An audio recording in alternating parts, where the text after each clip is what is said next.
بسم الله الرحمن الرحيم، والصلاة والسلام على أشرف الأنبياء والمرسلين سيدنا محمد وعلى آله وصحبه أجمعين. أهلا وسهلا بكم في عالم فطوم أحلام. اليوم إن شاء الله هسوي معاكم الفوشيني وحنشوف الطريقة. هنا في طوة حطيت موية، خليتها لحد ما غلت، أضفت عليها شوية من الزيت والملح. بعد كده أضفت عليها رقائق المكرونة الشريطية. في طوة تانية حطيت زيت زيتون، أضفت هنا توم مفروم عندي مفرز في الثلاجة،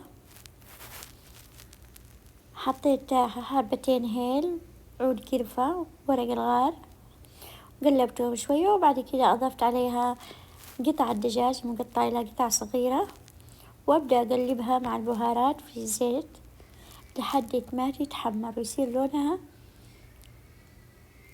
شايفين البني الذهبي الغامق، يعني كأنك قليتيها.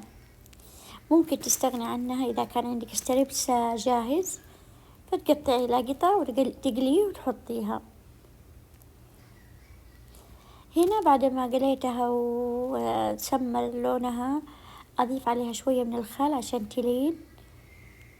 أضفت عليها الثوم مهروس، الثومية، دبس الرمان، صوصة الصويا، كزبرة،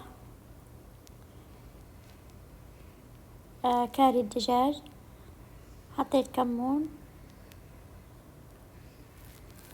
وماجي.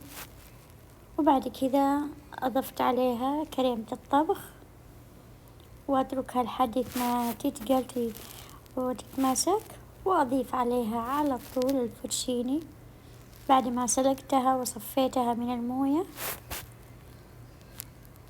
وهذه طريقة سهلة للفوتشيني. أنزل تحت، حطوا اللايك، اشتركوا في قناتي حتى يصلكم كل جديد.